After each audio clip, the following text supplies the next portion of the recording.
ئازیزانی کورسات نیوە سڵاوتان لەبێ من زریان ڕەحمانم هەواڵە ئابوووریەکانتان پێشکەشەکەم. معین کازمی ئەندامی لیژنەی دارایی ئەنجومەنی نوێنەرانی عێراق داوا ئەکات وەزارەتی دارایی عێراق پەلە بکات لە ناردنی خشتەکانی بودجەی گشتی بۆ ساڵی 2025 بۆ ئەوەی پەسەند بکرێن. ئەشڵێ ئەگەر وەزارەتی دارایی عێراق خشتەکانی بودجە بنێرێت بۆ ئەنجومەنی وەزیران بۆ معنایە کە کاری ئەوان کۆتایی پێهاتووە و بۆ ئەنجومەنی نوێنەرانی ئەنێرن بۆ ئەوەی دەنگی لەسەر بدرێت. معین کازمی ئەڵێ دواکەوتنی ناردنی ئەو خشتانە لە ئەستۆی حکوومەتە و کاریگەری خراپیش لەسەر ئەدای وەزارەتەکان دروست دەکات، تاکیدی دەکاتەوە لەوەی ئامادەکردنی خشتەکانی بودجە کاتێکی زۆری ناوێت.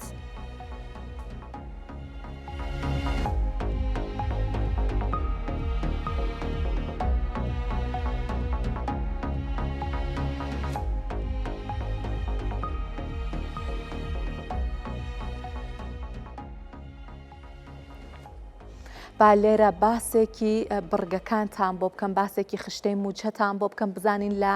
چه بڕگەیەک پێک دێوە هەر بڕگەیەک بۆچی تەرخان ئەکرێت. بڕگەکانی بودجە بەم شێوەیە بڕگەی یەکەم موچە و کرێ لەخۆ ئەگرێ. موچاکە هەمومان نەزانین کێشە سەرەکیەکەی هەرێمی کوردستانیش، بەڵام کرێ هەموو ئەو خەرجیانەی تر لەخۆ ئەگرێت کە وەکو موچە سابت نییە. بۆ نموناگەر کارمەندێک 100 سعات ئەبێ ئیش بکات لە مانگێکە 150 سعات ئیشی کرد بێت، 100 سعاتەکەی موچەی خۆیەتی 50 سعاتەکەی کرێیە و لەم بڕگەیە جێ ئەبێتەوە هەموو کرەیەکی تریش هەردیسانەوە ئەکەوێتە ئەم بڕگەیەوە. بڕگەی دووەم پێداویستی خزمەتگوزاریەکانە. هەموو دام و دەستگایەک هەندێک خزمەتگوزاری هەیە کە ئەو پێداویستیانە لەم بڕگەیە جێ ئەبێتەوە. بۆ نمونە پێداویستیەکان بۆ چاکردنەوەی شوێنێک، چاکردنەوەی کەرەستە و کەلوپەلێکی وەزارەتەکە. بڕگەی سێمیش پێداویستیە شمەکیەکانە. دیسانەوە هەموو فەرمانگەیەک، هەموو دام و دەستگایەک هەندێک پێداویستی هەیە لە ڕووی شمەکەوە کە دیسانەوە بێت دابین بکرێت. بۆ نمونە کۆمپیوتەرە، سەیارەیە یا هەر جۆرە پێداویستیەکی ترکە دیسانەوە دامەزراوەکان بۆ بەڕێکردنی کارەکانیان بۆ ڕایکردنی کارەکانیان پێویستیان پێبێت. بڕگەی چوارەم بریتە لە خەرجیەکانی چاکردنەوە. دیسانەوە وەکو وتمان هەموو دام و دەستگایەک هەندێک ئامێری هەیە، هەندێک کەلوپەلی هەیە، بیناکەی کە ئەمانە ئەبێ خەرجی بۆ تەرخان بکرێت بۆ سیانەکردنی بۆ چاکردنەوەی کە ئەوەش دیسانەوە لەم بڕگەیە جێ ئەبێتەوە. بڕگەی پێنجەم بریتە لە خەرجیەکانی سەرمایە. هەندێک دام و دەستگا پارە تەرخانەکەن بۆ کڕینی شتومە، کەلوپەل یا هەر شتێکی ترکە درێژخایەن بێ، بەکارهێنانی درێژمەودا بێ. بۆ نمونە ئامێرێک کە ساڵیانێکی زۆر ئیشی بۆ بکات، یان هەندێک شوێنمان هەیە بۆ نمونە ئەرزە ئەکڕن. نمونەمان هەیە کە ئەرزە ئەکرێت دای ئەنێت ساڵیانێکی زۆر ئەمێنێتەوە، ئەوەش لەو بڕگەیە جێبێتەوە. بڕگەی شەشەم خەرجیەکانی گواستنەوەیە کە ئەمە خەرجیەکانی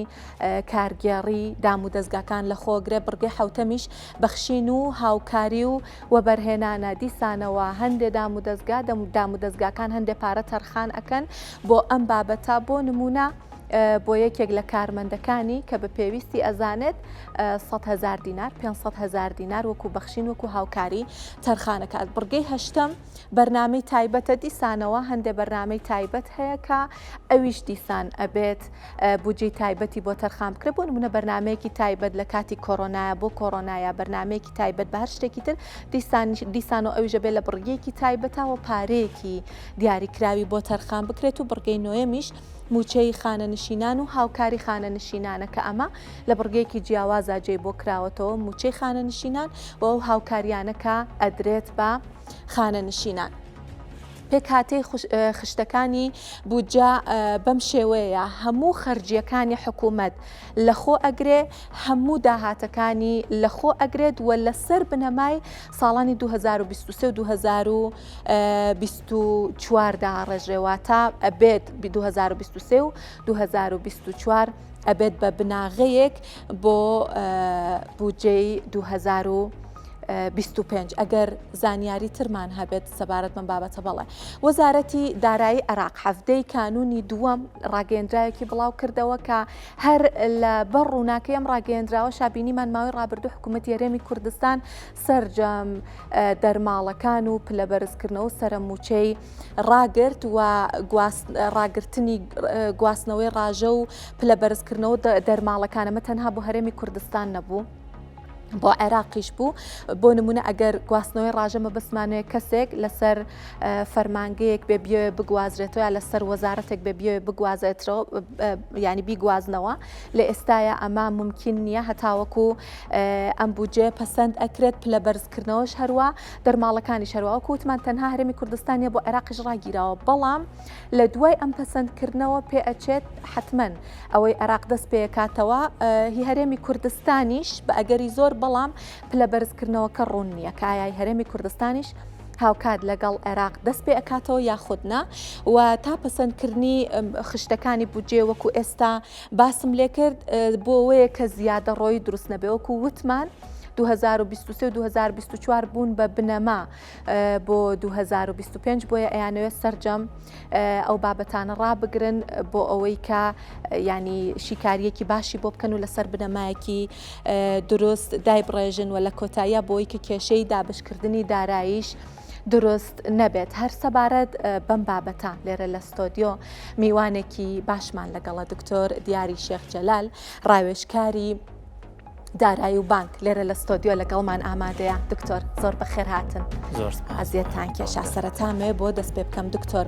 گرنگی خشتەکانی بودجە جەداولی موازنە لە چیایە بۆچی هەموو خەرجیەکان و پلەبەرزکردنەوە و سەرەموچە و دەرماڵەکان ڕاگیراوە هەتاوەکو ئەمە پەسەند بکرێت زۆر سپاس بۆ ئێوە و بۆ بینێرانی کورسات سپاس بۆم دەرفەتە ئەوەی کە لەم چەند ڕۆژە تێبینی دەکرێت نردنەوەی خشتەکانی خەرجی و داهاتە بۆ پەرلەمان گرنگی ئەم خشتانە خۆی ئەبێ هاوڵاتیان بزان گرنگی ئەم خشتانە بۆ چییە بۆ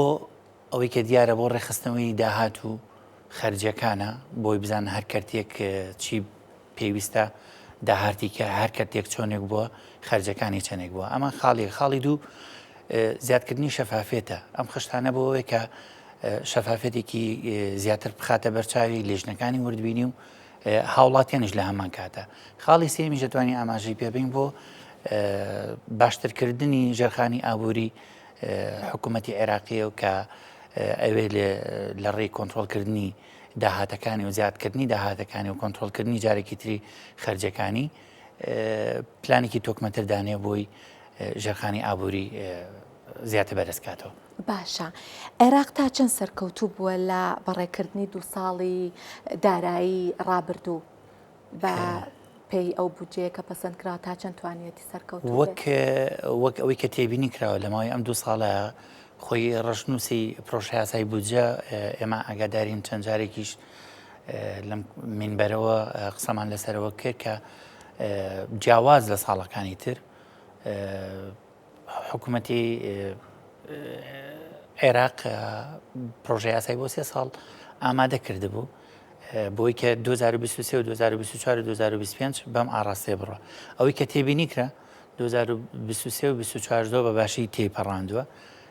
هەرچەنە بەرز و نزمی لە بەهای دینار و دۆلاردا هەبوو چەنە گۆڕانکاری هەبوو لە هەم وەکو ناوچەی و هەمووەکو ئیقلیمی بەڵام توانی بە باشی زاڵ بێ بەسەر ئەو بربەستانەیە هەر بۆیە ئەوەی کە تێبینی کراوە گۆڕانکاریەکان زۆر هێندە زەغ نین تەنها کۆمەڵێ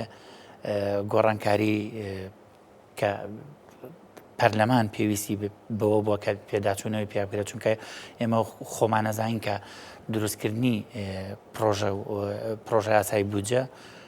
وەزارەتی مالیە و حکوومەتی عێراقی دروستیەکات و دێنێرێتە پەرلەمانیش سەرپشت کرد لەسەرەوەی کە خوێندنەوە بۆ یاساکانی کات هاوسەنگانی بۆ کات کام بڕگەیە باشە کام بڕگەیە یعنی دەسەڵاتی ئەوەی هەیە کە کام بڕگەی قوبوڵ کا کامە ڕەفز کاتەوە کامە هەموار کرێتەوە بۆیە بە پێویستیان زانیەوە چەند بڕگەیەک لە نێواندا نردنی بەشە نردنی ئەو بەشە لە نەوتەکە پەیوەندی هەیە بە هەرێمی کوردستانەوە. ئەوەی کە تێبینی دەکرێت بۆ ئەوەشە کە باشتر ئەو پلانانی کە داناوە لە ماوەی ئەم 2 ساڵا جێبەجێ کراوە بتوانن بە باشتر جێبەجێکەن. پلانی زۆر باشیشان گرتوتە بەردەست و بە بەردەوامیشن لەوەی کە لەسەر ئەم ڕێچکەیە بەردەوام بێت. باشە دکتۆر هەڵسەنگاندنتان چییە بۆ بارودۆخی ئێستای دارایی هەرێمی کوردستان؟ دارایی هەرێمی کوردستان بەداخەوە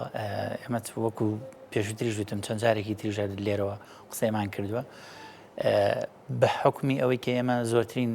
بودجەی ئێمە بە تایبەتی موچە خۆرانی هەرێمی کوردستان لە حکومەتی عێراقیەوە دەگاتە ئێرە. لەبەرەوە زۆر جار دەبینین هاوڵاتیان موچە خۆران فەرمانبەران دەبنە سوتوی ئەو ناکۆکیە سیاسی و یاسایی کە لە بینی لە نێوان هەرێم و حکومەتی فێدراڵیدا هەیە. هەڵبەتە ئەمە خۆی بۆ خۆی بربەستێکە بۆ هاوڵاتیانی ئێرە لەبەرەوە کە دەبینیت موچە هەیە کارمەندان لە کاتی خۆیانە موچە خۆران موچەی خۆیان وەردەگرن سەرەکەی خۆشگوزەرانی بمانەوە نەمانەوێت ئەوە ڕاستیە کە خۆشگوزەرانی ڕۆکاتە ناو هاوڵاتیان ناو بازار ئەبوژێتەوە بەڵام کاتێک هەر بەریەکەوتنێکی سیاسی و یاسایی کە دروست دەبێت لە نێوان حکوومەتی هەرێم و حکوومەتی فیدراڵ سێرەکەی بە ئاکامێکی خراپ بۆ ئێمە ئەشکێتەوە بەسەر هاوڵاتیانە وەک بینیمانە تێبینی کراوە چەند جارێک ئەم بەریەکەوتنانە دروست بووە بەداخەوە ئەمە ئەم بەریەکەوتنانەوە کاکە گوزەرانی و باری دارایی هاوڵاتیان لە کوردستان ئەو باشە نەبێ. لە هەمان کاتیشە ئەوەی کە تێبینی کراوە پلانەکان بۆ پشبەستن بۆ داهاتی نانەوتی سستە هەرچەنە هەوڵی جددی هەیە کە کارتەکانی کوشت و کاڵ و پیشەسازی و ئەوانە ببوژێنرێتەوە تاکو و ئێمە بتوانین داهاتی نانەوتی زیاد بکەین بەڵام ئەویش کاتی پێویستە بێ و بە هەمان شێوە ڕێگری دروستە بێ و ئەبێ بتوانین کۆنتترۆلی ڕێگریەکان. ئەی باشە دکتۆر لێریا پرسیارێکی تر دروستە بێ هەمووەمانە ئەو کێشانن کە بە واقعی ئەی بینین بەڵام لە کۆتاییە بەستنەوەی دارایی هەرێمی کوردستان بە بەستنەوەی حتمما دارایی عێراقەوە نابێ بە کێشە لە بۆ داهاتوو بۆ هەرێمی کوردستان. ئەوەش خۆی لە خۆیە هەروەکوتمان ناکۆکی سیاسی دێنێتە پێشەوە لەو کاتە مەترسیەکی یەکجار زیاتر دروست هەبێ ڕەنگە ناڕوونیەک هەبێت لەوەی کە بەشە بودجەی هەرێمی کوردستان وەکو خۆی ئەگات یاخودنە ئەمە بە خۆی لە خۆیان ڕێگرێکی ینی بربەسێکی زۆر جددیە ڕەنگە بە پاسایەک لە پاساوەکان بیانەوە بەشە بودجەی حکوومەتی هەرێم کەمکەنەوە وەکووتمان دووبارە هەم لە هەمان کاتی شار حکوومەتی عێراقیش هاوشێوی هەرێمی کوردستان زیاتر داهاتەکانی پشتە بەسێ بە داهاتی نەوتی ئەوانیش هەمان ئەو کێشیان هەیە وەکو هەرێم کە داهاتی نانەوتیان زیاترە هەرچەنە ئەگەر بەراوردکەی بە ساڵەکانی پێشتر و دووبارە ڕێخستنەوەی ئەم خشتانە کە دەنێرێتەوە پەرلەمان بۆ ئەوەی کە داهاتی نانەوتی زیاتر بکرێت و بتوانن کۆنتترۆلی ئەو کورتێنانان بکەن کە لە بودجەی ساڵانی پێشودا ڕوویە. باشە بەو پێی کە ئێوە ینی ڕاوێژکاری بانکیشن شارەزاییەکی باشتان هەیە لە بوارەیە تا چەند بە دیجیتاڵیکردنی کارە داراییەکان کارەکان لە عێراق بە سوودی ئابووری وڵاتەوە توانێت ئابووری وڵات بەرەو پێش ببات؟ دەتوانم بڵێم 100% سوودی هەبووە بۆ لەبەرەوەی کاتێک تۆ ئەڵەی بە دیجیتاڵیکردنی مامەڵە داراییەکان و هەر مامەڵەیەکی تری هاوڵاتیان بۆ کەمکردنەوەی ڕۆتیناتە زیادکردنی شەفافیەتە چونکە خۆتان نەزانن وەک ئەگەر لە ڕۆ دیجیتاڵێکەوە سێرکەی زۆر بە ئاسانی ئەتوانی وردبینی بۆ ئەو داتانە ئەو مامەڵە دارانە بکە کە لە بەردەستە هەر ئەم بە دیجیتاڵیکردنێک کە وای کردووە پرۆسی پارێزبیکردنەوە زۆر بە باشتر کۆنتترۆل کرێ ناتوانین بڵین لە 100% کۆنتترۆل کراوە بەڵام زۆر بە باشتر ئیشی لەسەر کراوە و کۆنتترۆل کراوە هاوڵاتیان بە باشی زۆر بە خێرایی دەتوانن دەستیان بگا بە مامەڵە داراییەکان بە کردنەوەی هەر سادەترین نمونەکردنەوەی هەژماری بانکی ساڵانی پێشووتر زۆر ڕۆتینا دەویست زۆر دۆکۆمنتی ویست کاتی ویست فەرمانبەرێکە کرد دەوامی هەبووە ئەوە لە داوامەکەی مۆڵەتی وەرگرتە بچوە بەڵام سێرەکەی ئێستا ڕۆژ بە ڕۆژ منافەسەکە زیاتر بووە کێبڕکێکە زیاتر بووە نرخەکان ڕسوماتەکانی بانکەکان کەمتر بۆتەوە بۆ لەبەروی ئانەوێ جێگەی خۆیان لەم بازاڕی کە ئێستا هەیە بۆ بانکە دیجیتاڵەکان زیاتر پتەوکەن و زۆر ئەگەر هەڵەیەکی ژمێریاریش هەبێکە چونکە زۆر جار باوە هەڵی ژمێریاری لە نێو مامەڵە دارایەکانان ڕوو دەدات بەڵام کە بوو بە دیجیتاڵی زۆر بە ئاسانیتوانێت کۆنتترۆل کرێت و فیکس کرێتەوە جارێکتر. باشە دکتۆر باسی حساب بانکیەکانمان کرد لە ماوەی ڕابردووشە ڕاگەیەندراکە ژمارەیەکی باش ATM هەیە ئێستا لەسەر ئاستی عێراق بەڕای ئێوە تا چەند هاوڵاتیان پێشوازیان کردووە لەم سیستمە نوێ بانکیە کە ئێستا هەیە بۆ نمونە پەنابردنە سەر بەر حساب بانکیەکان بۆ ڕاگررتنی پارەکانیان و ڕایکردنی کارەکانیان بە شێوەیەکی دیجیتاڵی وەکو چەند جارێکی تریش ئاماژەمان بەوە داوە خۆی هەر ئایدۆلۆژیی بانکی ینی ڕۆشنبیری بانکی پێویستەکە بەسەر هەموو تاکێکی هاوڵاتیانی عێراق و بە هەرێمی کوردستانیشەوە بۆی باس کرێ بە تایبەتی لە هەرێمی کوردستانە چونکە چەند ساڵێکە خەڵک دوور کەوتۆتۆ لە بانکەکان لەبەر دروستبوونی قەیرانی دارایی وانە متمانی بانکی کەم بۆتەوە ئێمە پێویستەکە وەکو حکوومەتی هەرێم زیاتر ئیش لەسەر ئەوە بکرێت کە ئەم متمانەیە بۆ خەڵک بکەڕێتەوە دوور بۆیە بە دیجیتاڵیکردنی بانکەکان کراوە بۆی خەڵک لە کاش دوورکەوێتەوە کە من هەر پەنام بردەوە بەر ATM ئەو کاتە گواستنەوەی ئەو قەرەباڵغیە لە بانکەکان و بۆ سەر ATMەکان خۆی با بڵێن مەرحەلێکی زۆر باشە بەڵام هێشتا ئەکرێ باشتریش بێ چونکە ئێمە چەنەها شوێنمان هەیە هەتا ئێستا ATMی بۆ نەڕۆشتووە هێشتا ATMی بۆ نەڕۆشتووە چ جای ئەوەی کە خەڵک فێر بێت چۆنی بەکاری بێنێ لەبەر ئەوە هەر خۆی مەبەستی سەرەکی لە بە دیجیتاڵیکردنی بانکەکان ئەوەیە کە خەڵک پشت لە مامەڵە کاشەیەکان کە واتە هەر بەڕێی کارت بانکەکەی ئەگەر ئەچێتە مارکێتێکەوە شتێکە کڕێبە بە کارت بانکەکەی بیا ئەو کاتە پیسی بەکاش نییە بە POS سێرەکەی لە جیاتی ATM بە POS پارەکەی یاوە یاخود بە QR کۆدێک سکانی مۆبایلەکەی ئێستا زۆربەی لە سەدانەوەی تاکەکان مۆبایلەکەی دەستیان مۆبایلی زیرەکەەوە توانێت سکانێکی QR کۆدەکە یاخود بارکۆدێکی ئەو جەیەکە بانزیخانە بێت فەرمای ئەوەی کە لەم لایەنەوە حکوومەتی عێراقی بە پاڵپشتی بانکی مرکزی عێراقی زۆر هەنگاوی دروستیان ناوە سێرەکی ئێستا لە ناو بانزیخانەکاندا لە پارێزگاکانی پاشووری عێراق و ناوەڕاست بە کارتبانقی پارەکانە دەرێت خۆشبەختانە لە کوردستانیش چەند بانکێکمان هەیە کە زۆر ژێرخانەکەی هەیە دکتۆر ئەوەی ماوەتەوە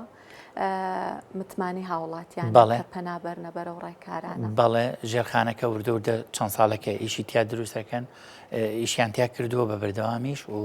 و خەڵکیشیان وردە ڕاهێناوە لەسەر ئەوە چ جای ئەوەی کە بانکە دیجیتاڵی بێ یاخود گیرفانی ئەلکترۆنی بێ گرنگەوەی کە هاوڵاتیان کارەکانیان ڕایی بکرێت و بتوانن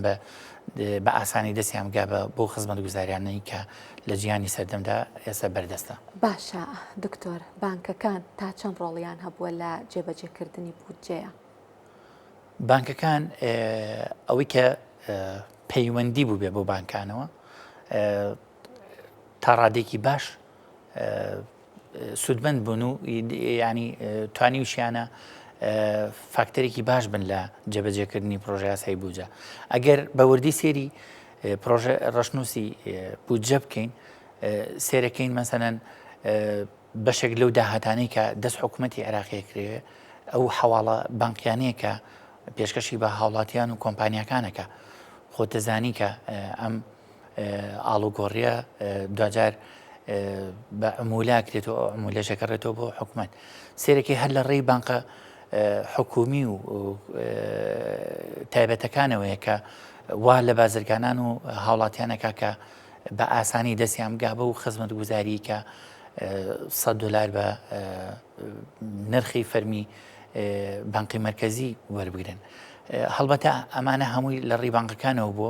چەندەها ئاسانکاری تریش کە پێویستەکە بە چەند بەرنمەیەکی مەقسەی لەسەرکەنەوە بۆیە ڕۆڵی بانکەکان زۆر بەباشی توانیویانە لە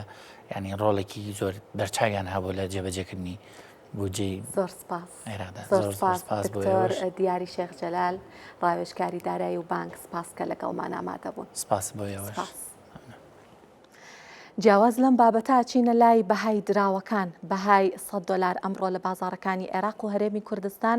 بۆ 148,250 دینار دابەزیواتە دینار بەرامبەر بە دۆلار بەرزبوونەوەی تۆمار کردووە. 100 پاوەند بە $128.50 بوو و 100 پاوەند بەرامبەر بە دینار بە 185,000 دینار مامەڵی پێوەکرا کە بەهای دینار بەرامبەر بە پاوەند جێگیر بوو. 100 یۆرۆ بە $7.47 بوو و 100 یۆرۆش بە 154,500 دینار مامەڵی پێوەکرا دینار بەرامبەر بە یۆرۆ دابەزیوە.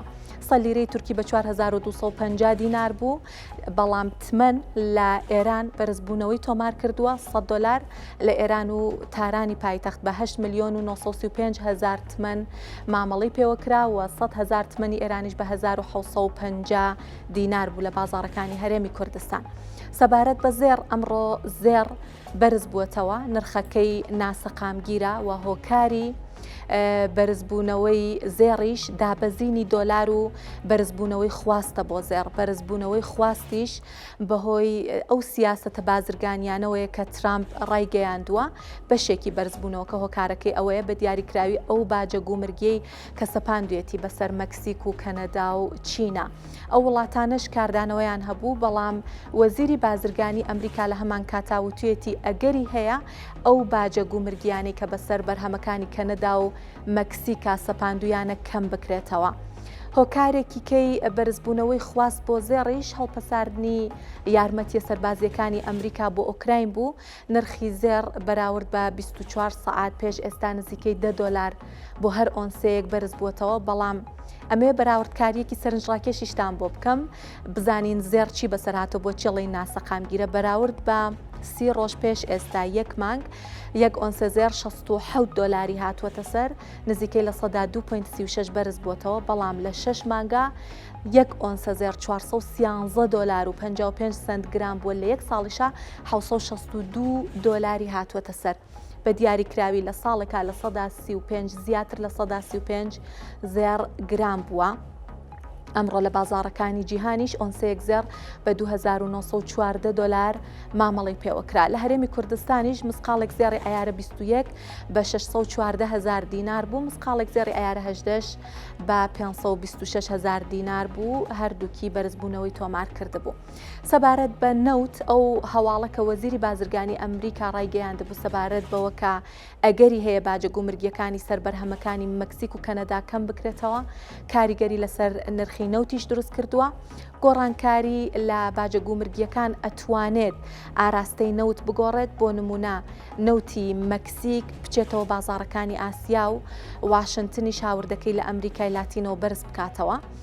نرخی نەوت لە ناوەڕاستی مانگی یەکەوە لە دابەزینایە هۆکاری سەرەکیەکەشی ئەوەیە کە نیگەرانی هەیە لەوەی سیاسەتە بازرگانیەکانی ترامپ زیان بەخواستی جیهانی بگەێنێت. هۆکارێکی کەش بڕیارە چاوەڕوان نەکراوەکەی ئۆپێک پلەسە هەڵبەتە هۆکاری دابەزینەکەی ئەمڕۆ ئەو بڕیارەیە کە دوێنێ ئۆپێک پلەس بڵاوی کردەوە بڕیاریان داوە لە مانگی داهاتووەوە ئاستی بەرهەمهێنانیان ڕۆژانە 135,000 بەرمیل بەرز بکەنەوە و هەموو ئەمانە بوونە هۆیەوەی کە ئەمڕۆ یەک بەرمیل نەوتی خاوی برنت لە بازاڕەکانی جیهان بۆ $69.54 داببەزێت.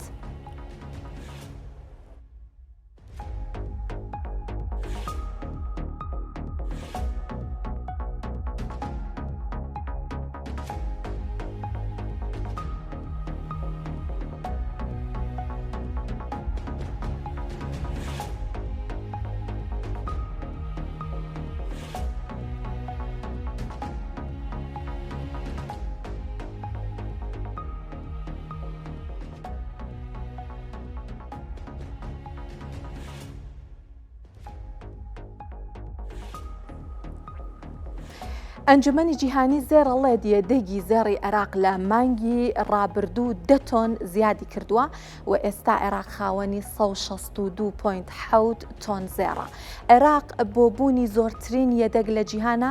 لە پلەی 28 بوو، بەڵام دوای ئەم زیادبوونە 5 پلە هاتۆتە پێشەوە و هاتۆتە پلەی 23. لەسەر ئاستی وڵاتە عەرەبیەکان لە دوای سعودیە و لوبنان و جەزایر زۆرترین یەدەگی زێڕی هەیە عێراق. ڕۆژی یەکشەمەی ڕابردووش بانکی ناوەندی بڵاوی کردەوە کە یەدەگی زێڕەکەی لە چارەکی چوارەمی ساڵی 2024 بەراورد بە ساڵی 2023 لە 145 زیادی کردووە، نزیکەی نیوە و گەیشتووەتە زیاتر لە 17 تریلیۆن دینار. وتیشی زیادبوونی یەدەگی کانزا زەردەکە سەقامگیری دارایی زیاد دەکات و ئابووری وڵات لە مەترسیەکانە پارێزێت، هەروەها بە ئامرازێکی گرنگیش باسی کردووە بۆ دەسوەردان لە بازاڕ لە کاتی دابەزینی بەهای دراوە.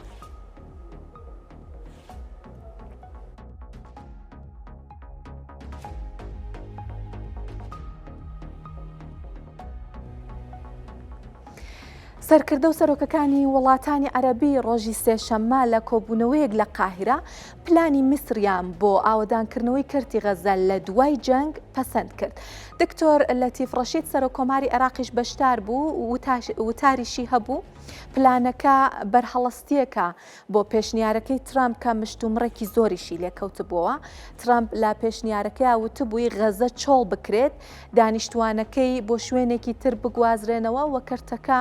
بکرێت بە شوێنێکی گەشتیاری. بەڵام پرۆژە 53 ملیار دۆلاریەکەی وڵاتانی عەرەبی 2 ملیۆن فەلەستینی لە شوێنی خۆیان ئەهێڵێتەوە. لە پرۆژەکەیە کە بە پلانی عەرەبیش ناسراوە و پلانی عەرەبیشی پێ ئەوترێت پێشبینی کراوە غەزە تا ساڵی 2030 بەبێ ڕاگواستنی دانیشتوانەکەی بنیاد بنرێتەوە. لە پلانە عەرەبیەکەیە پاکردنەوەی کەرتەکە لە پاشماوەکانی جەنگ لە بەرچاوگیراوە هەتا دروستکردنی خانوو و شوێنی گەشتیاری تر و لەوانە بۆ نمونە فڕۆکەخانە و پارک. کۆشکی سپیش وەک کاردانەوەی گوتوویەتی پێشوازیەکات لە بەشداربوونی وڵاتانی عەرەبی لە ئاوەدانکردنەوەی غەزە.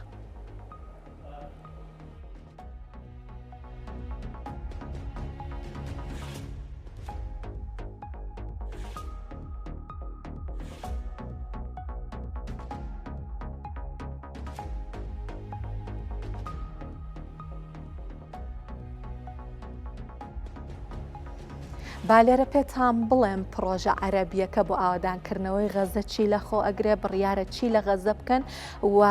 چەندیشی تێچوو ئەبێت. بەڵێ لوتکەی وڵاتانی عەرەبی کۆبوونەوە و پلانی ئاوەدانکردنەوەی غەزەیان داڕشت کە پلانەکە ئامانجەکانی ئەم شتانەیە. یەکەم فریاگوزاری خێرا، واتە ئەو ئاستەنگانە کە هەیە بە خێرایی ئەبێ چارەسەر بکرێت، ئەوان بیبەنە بواری جێبەجێکردنەوە دروستکردنەوەی ژێرخانەکان لە بەرەوەی کە غەزە لە ماوەی جەنگا زیانێکی زۆری بەرکەوتووە و ژێرخانەکان یەتوانین بڵین بە تەواوەتی لە ناوچوون ئەیانەوەت دیسانەوە بنیادی بنێنەوە، حتمما ئەبێ کاری ژێرخانیشی لێ بکەن، تەنها ناتوانن ڕواڵەتەکەی چاک بکەن و گوێنەیەنە ژێرخانەکانی و گەشەی ئابووری درێژخایانی ژێکێکی ترا لە ئامانجەکان نەتەوە یەکگرتووەکانیش وتوێتی پێویستە جیهان هاوکار بێت بۆ ئاوەدانکردنەوەی غەزە، واتە تەنها نابێ وڵاتانی عەرەبی مشهور لەو بابەتە بخۆن، حتمما نەبێ وڵاتانی جیهانیش بە تایبەتی وڵاتانی پێشکەوت و ئەوانەی کە ئەتوانن لە ڕووی دارایی و یارمەتی بن بۆ دابینکردنی دارایی ئاوەدانکردنەوەی غەزە بەشداری بکەن لەو کارەیە. دابینکردنی دارایی ئەو ئاوەدانکردنەوەی بەم شێوەیە وڵاتانی عەرەبی کەندا و بەشداریان کردووە و بە تایبەتی سعودیە و ئیمارات بە تایبەتی پشت بە سعودیە و ئیمارات ئەبەسترێت بۆ دابینکردنی و پارەیە کە ئەوترێ 53 ملیار دۆلارە. پلانەکە 112 لاپەڕە بووە و پلانێکە کە هەتا ساڵی 2030 ئەبێ جێبەجێ بکرێت و ئابەم شێوەیە دروستکردنی خانوو بۆ 3 ملیۆن کەس لەخۆ ئەگرێت. ئەمانە لا پلانە 112 لاپەڕەیەکە بە وردی باسی لێکراوە بە هیوان فڕۆکەخانە لە غەزە دروست بکەن، هەروەها شاری پیشەسازی، ینی هەموو شتێکیان لەبەر چاو گرتووە بۆ ئاوەدانکردنەوەی غەزە، شاری پیشەسازی لێ دروست بکەن، بە تەمان هۆتێلی لێ دروست بکەن و پارکیش یەکێکە لەو پرۆژانەکە لەبەر چاویان گرتووە و بە تەمان بە تەواوەتی بیکەنەوە بە ناچاروە لەم حاڵەتی ئێستەیە کە وێرانەیەکی بەتەواو معنایە دەری بهێنن ئەگەر زانیاری زیاترمان هەبێت هەر سەبارەت بەم بابەتە. بەڵێ قۆناغەکانی ئاوەدانکردنەوەی غەزە بەپێی پلانە عەرەبیەکە ئابەم شێوەیە 6 مانگی یەکەم 3 ملیار دۆلار تەرخانەکەن بۆ پاککردنەوەی پاشماوەی جەنگ ئەوترێت کە پاشماوەیەکی زۆر لەوێ کەڵەکە بووە و ئەبێ پاکی بکەنەوە 50 ملیۆن تۆنە 12 هێندەی هەرەمی جیزەیە ئەو پاشماوەیە 3 ملیار دۆلاریان بۆ تەرخان کردو و دروستکردنی خانووی کاتیژەڵێن ئەوانەکە ئێستا لە غەزەن پێویستە لە شوێنێکە پەناگەیەکیان هەبێ بۆیە هەتاوەکو خانووەکان ئامادا بێ لە خانووی کاتیا جێیان بۆ بکەنەوە بە زانیاری زیاتر سەبارەت بەم بابەتە وەربگرین. بەڵێ قۆناغەکانی ئاوەدانکردنەوەکو باسمان کردی یەکەم جار ئەو 3 ملیار دۆلارە بوو بۆ لابردنی پاشماوەکانی جەنگ ئێستا ئەچێتە قۆناغی یەکەمەوە سەرەتایی بوو ئەچێتە قۆناغی یەکەمەوە دروستکردنی 200,000 خانووە قۆناغی یەکەم لە 2 ساڵە قۆناغی دووەمیش دیسان 200,000 خانووی تر دروست ئەکرێ بۆ ئەوەی کە هاوڵاتیانی غەزە بتوانن بەکاری بهێنن چاودێری ئەم پرۆژەیە چاودێری ئەم پلانە لەلایەن دامەزراوەیەکی سربەخۆی فەلەستینیەوە ئەبێت و هەر لە ئێستاە لەگەڵ کۆڕبەندەکە و لەگەڵ ڕاگەیاندنی پلانەکە دەست بەجێ یەکێتی ئەوروپا و نەتەوە یەکگرتووەکانش پشتیوانیان لێ کردووە و بە هەنگاوێکی باش ناویان لێ بردووە. نەتەوە یەکگرتووەکانیش باسی زیانەکانی کردووە لە سەرودەمی کۆڕبەندەکەیە و تویەتی لە 170 بیناکانی غەزا زیانیان بەرکەوتووە هەندێکیان هەر بە تەواوەتی لە ناوچوون هیچ ئاسەوارێکیشیان نەماوە و باسیەوە کات ئەو لە 170 245,000 بینا ئەگرێتەوە بۆیە حتمما قەبارەیەکی زۆری شێوێ بۆی کە دووبارە بنیاد بنرێتەوە گەر زانیاری ترمان هەبێت سەبارەت بەم بابەتە. بەڵێ ئەمە کۆتا زانیاریمان بوو بەڵام جیاواز لە بابەتی غەزا ئەچینە هەولێر پرۆژەی ڕووناکی بۆ دابینکردنی کارەبای 24 سعاتی لە هەولێر بەهۆی گرانی نرخی کارەباوە ناڕەزایی هاوڵاتیانی لێکەوتوەوە دانیشتوانی گەڕەکی شاد لە هەولێر ئەڵێن خانوویەکی 100 مەتری بۆ ماوەی 42 ڕۆژ 700,000 دینار پارەی کارەبای بۆ هاتۆتەوە ئەندامێکی پارلەمانی کوردستانی ژەڵێت حکوومەت هەر کیلۆواتێک کارەبا بە 45 دینار لە کۆمپانیای بەرهەمهێنانی کارەبا ئەکرێتەوە کەچی بە 3 هێندە زیاتر بە هاوڵاتیان یەفرۆشێتەوە ساڵانە زیاتر لە 2 ملیار دینار داهات کۆکاتەوە.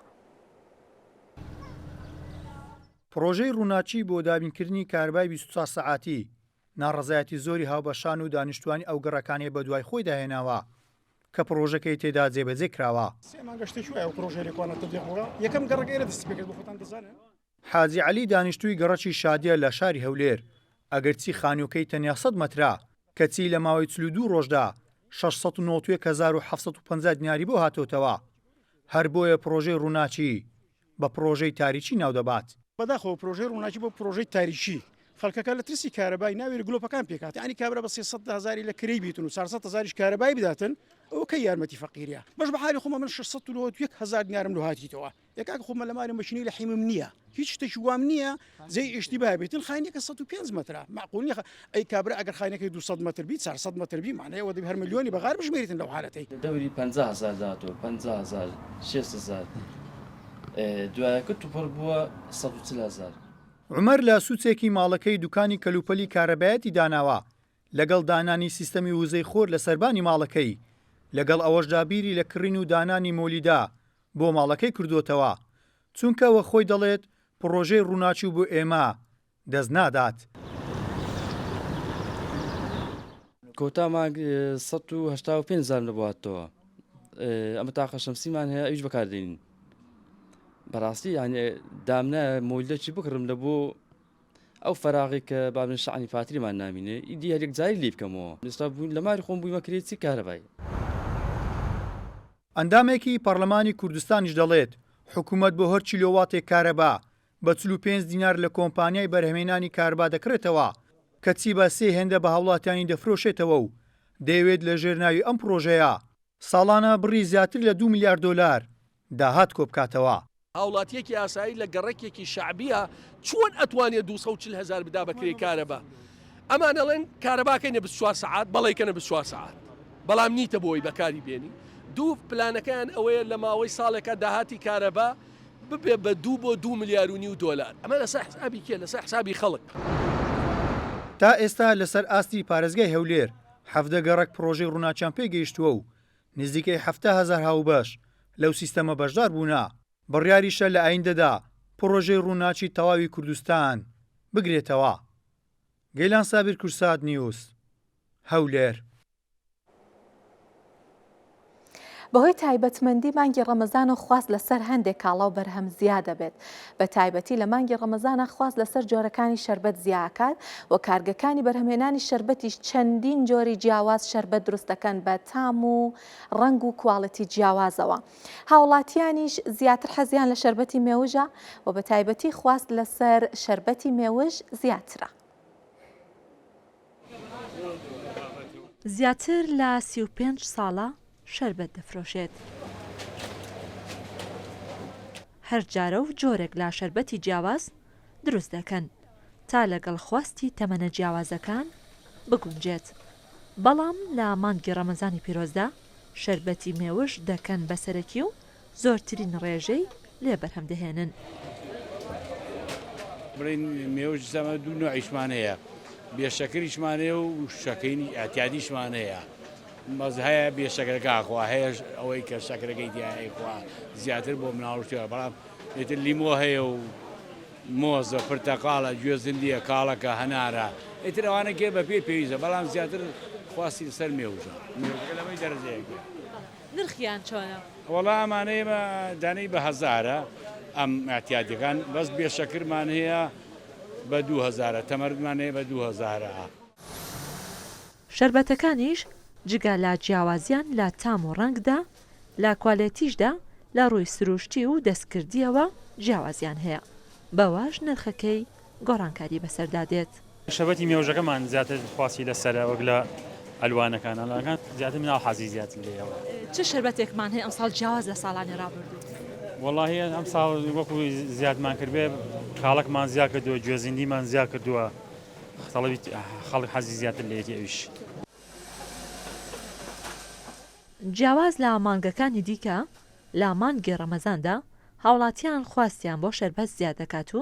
دەیانەوێت بەردەوام لەسەر سفرە و خوانەکانیان بوونی هەبێت. ڕەمەزانان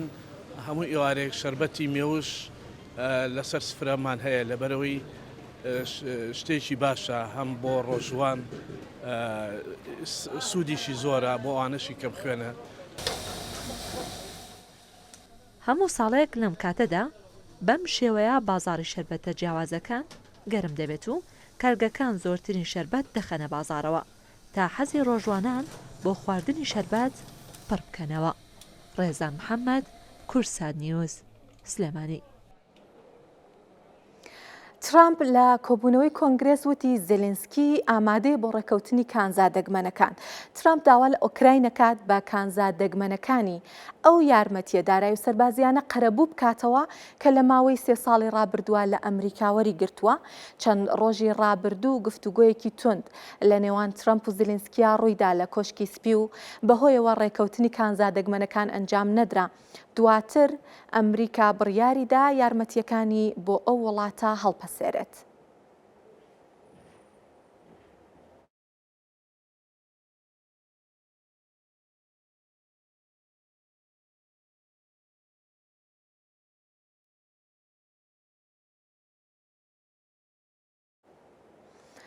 لێرە پێتان ئەڵێم کە ئەو ینی بەرکەوتنانەی ترامپ و زێلێنسکی بۆچیە و بۆچی ترامپ چاوی بڕیوەتە کانزاکانی ئۆکراین و ئەو کانزایانە لە چ پیشە سازیەکە بەکاردێن و چەند نرخ و بەهایان هەیە. بەڵێ وەکووتمان ترامپ ئەڵێ زیلینسکی ئامادەی گرێبەستی کانزاکان ئەنجام بدرێت و هەروەها باس لەوە کات دەڵێ 300 بۆ 350 میلیارد دۆلارمان داوە بە ئۆکراین واتە وەکو یارمەتی سەربازی کە لە کاتی جەنگی ئۆکراین و رووسیا پێشکەش بە ئۆکراینی کردبێڵە لە بەرامبەرەمەیە ئەبێت ئەرکە لە سەرشانی کە کانزاکانی خۆیمان پێشکەش بکات. ڕەشنووسی ڕێکەوتنەکە کە ئامادە کراوە بەم شێوەیە دروستکردنی سندوقێکی وەبەرهێنانی هاوبەشە. ترامپ ئەڵێت سندوقێکی وەبەرهێنانی هاوبەش دروست ئەەکەین و داهاتی سندوقەکە هەردوو وڵات ئۆکراین و ئەمریکا بە هاوبەشی و بەرهێنانی پێیەکەن واڵە قازانجی فرۆشتنی سەرچاو سروشتەکانی ئۆکراین ئەکرێتە ئەو سندوقە وەکوتمان بۆ ئەوەی کە و بەرهێنانی هاوبەشی پێوە بکەن و ئەڵێ لە بەرامبەرە ئەمریکا ئاسایش و ئابووری ئۆکراین ئەپارێزێت. دەڵێ گەروانەکەیت پشتە تێکن و تۆش بە تەنیا ناتوانانی خۆت بپارێزی بە تایبەتی لەم بارودۆخە سەختەیەکە ئێستا ئۆکراین پیای تێ ئەپەڕێت. کانزاکانی ئۆکراین ئەوترێت کە 26 تریلیۆن دۆلارە. لە خۆ نییە کە ترامپ چاوی تێبڕیوەوە بە تەمایەکە وەکو ئیمتیازێک وەری بگرێت لە ئۆکراین لە بەرامبەر و یارمەتیاناکە پێشکەشی ئەکا بە وڵاتە. کانزاکان ئابەم شێوەیە یەکەمیان تیتانیۆمە لە سەدا حەوتی تیتانیۆمی جیهان لە ئۆکراینە لە پیشەسازی فڕۆکەوانی و دروستکردنی ئۆتۆمبیل و لە پیشەسازی پزیشکیە بەکارەهێنرێت بە تایبەتی لە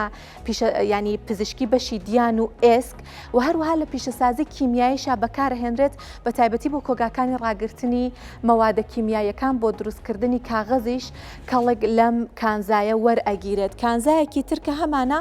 لە سیۆمە لە سەدا سێ لە ئۆکراینە کە بۆ دروستکردنی پاتری بە تایبەتی باتری مۆبایل و لاپتۆپ و ئۆتۆمبیلی کارەبایی بەکارەهێنرێت. هەروەها بۆ دروستکردنی شیشە و سیرامیک و لە دەرمانسازیشە کەڵکی لێوەرەگیرێت لە پیشەسازی فڕۆکەوانی و وزەی ئەتۆمیشە لە سیۆم بەکارەهێنرێت. و کانزایەکی تر کە باسی لێکرێت گرافیتە. گرافیت وە کۆتوانین ببینین لە سەدا 20 هەیە. ئەمەش بۆ پاتری بەکاردێت بۆ دروستکردنی قەڵەم و پێنووس بەکاردێت لە پیشەسازی پۆڵایە ئەتوانن بەکاری بهێنن و هەروها لە بەرهەمێنانی ئەلومنیۆم و لە ئەندازیاری پزیشکیشا بەکارێنین کە ئەڵێن ئەندازیاری پزیشکی مەبەستمان بەرهەمهێنانی ئەو کاڵاو کەرستانەیە کە لە پزیشکیە کەڵکی لێوەرەگیرێت. کانزای دوایی کە باسی لێوە ئەکرێت و ترامپ داوای ئەکات کە هاوبەش بێت لەگەڵ ئۆکراین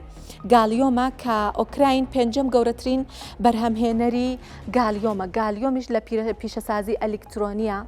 بۆ دروستکردنی چیپی ئەلکترۆنی بۆ دروستکردنی تەلەڤیزۆن و سۆلار پانێڵەکان بەکاردێت لە پزیشکیە بەکارەهێنرێت بە تایبەتی لەو ئامێر و لەو کەرەستانەکە ئەشیعی پێگیرێت.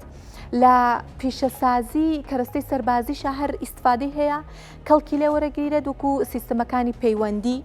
و کانزایەکی تر کە لە ئۆکراین زۆرە و ترامپیش داوایە کات مسە کە مس چوارەم گەورەترین یەدەگی مسی هەیە ئۆکراین.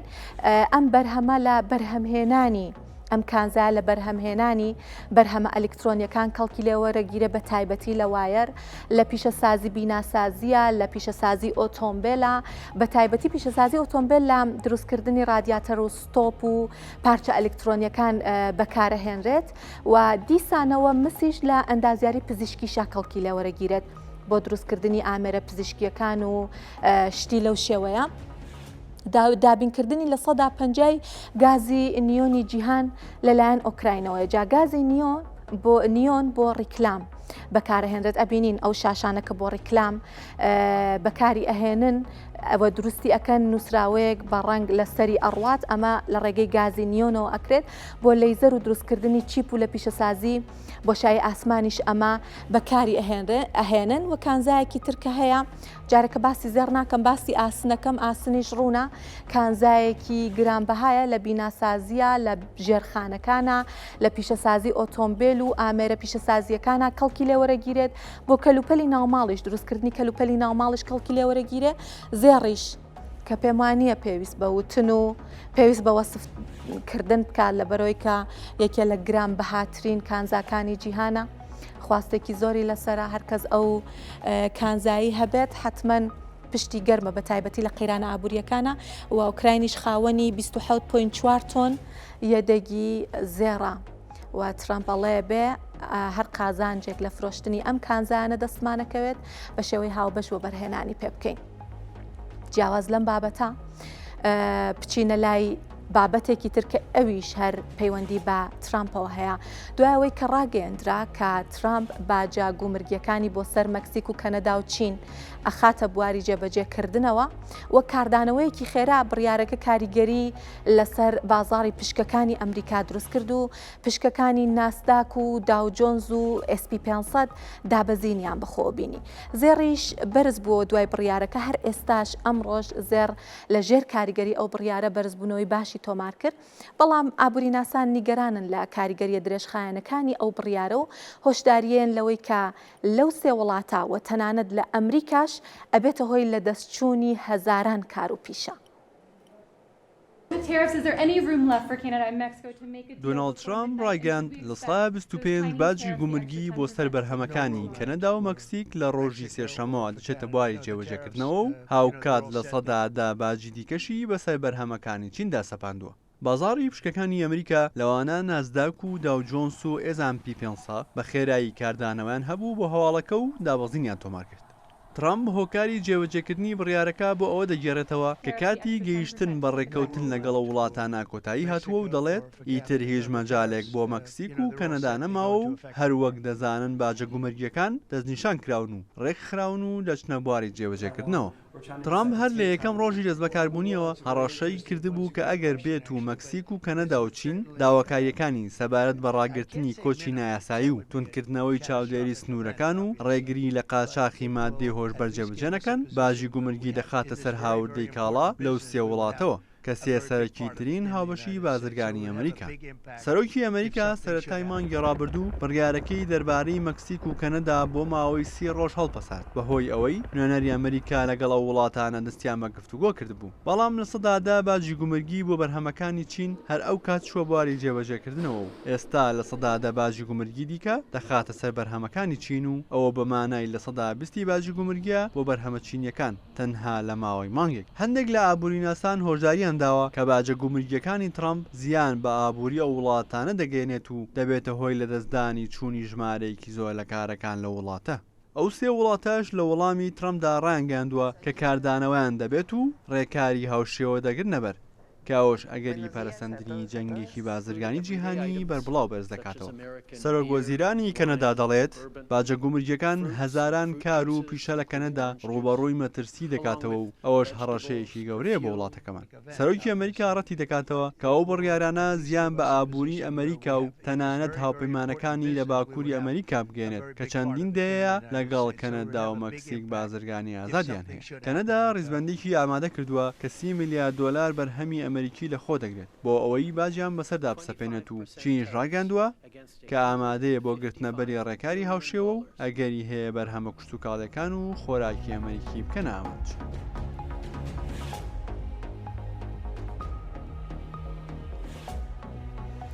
بە یارمەتی هاوکارانم گرنگترین هەواڵابووریەکانم پێشکەش کردن سپاس کە بینەرمان بوون و نوێژ و ڕۆژ و نزاکانتان قبول بێت.